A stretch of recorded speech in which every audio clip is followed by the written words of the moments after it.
This is one of my former business locations at the time. Neil Shelton calls his story Growing Up Mayberry, but it's really more reminiscent of another TV show, The Twilight Zone. A curious vortex of the bizarre and the unimaginable. I would not believe it either had I not lived it. Just 6 years ago, Neil's life seemed as idyllic as to one. He had a business selling expensive cars on this lot in Mount Airy, had that nightclub, too. About 300 people a night. And had a family in what he thought was a happy marriage. We married in 1999. Never any arguments. Until, he says, someone started embezzling from the car business and his wife soon filed for divorce. Well, that story happens every day in almost every town.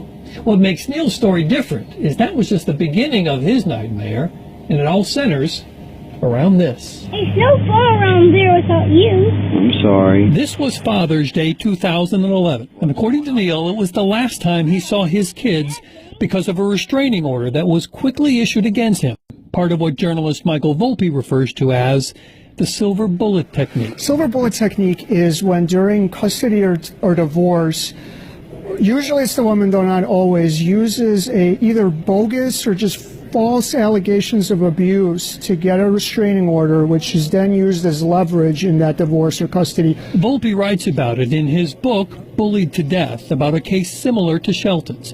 And he says it's increasingly becoming the legal weapon of choice. Look, it's not called a silver bullet technique because it happens a few times a year. It's called a silver bullet technique because it's prevalent enough that they have a term for it. What shocks Volpe is that the restraining order kept getting reissued for years. He's never been arrested for domestic violence. There's no evidence of domestic violence. There was even testimony to that in court, and the state did an assessment of Neil. They determined that he was not a threat to his children either. And I think about a month ago, a judge who's out of the county finally said none of these restraining orders should have ever been granted. Neil was more than alienated. His wife swore out a series of complaints on him. And one day I got arrested 3 times. But he was never convicted, even when he was put in jail over this letter that threatened to kill his wife's attorney.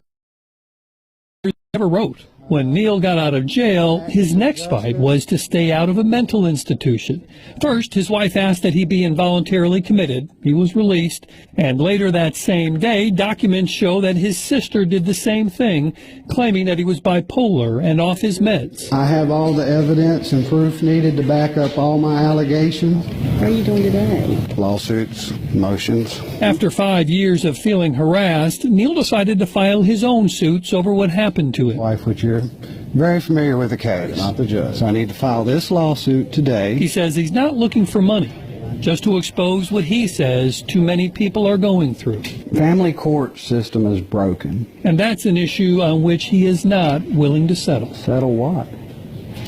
I mean, they've taken everything from me. How can I not fight it? My only choice would have been to give up and run away. Can you give up on your children? That's the only thing I care about.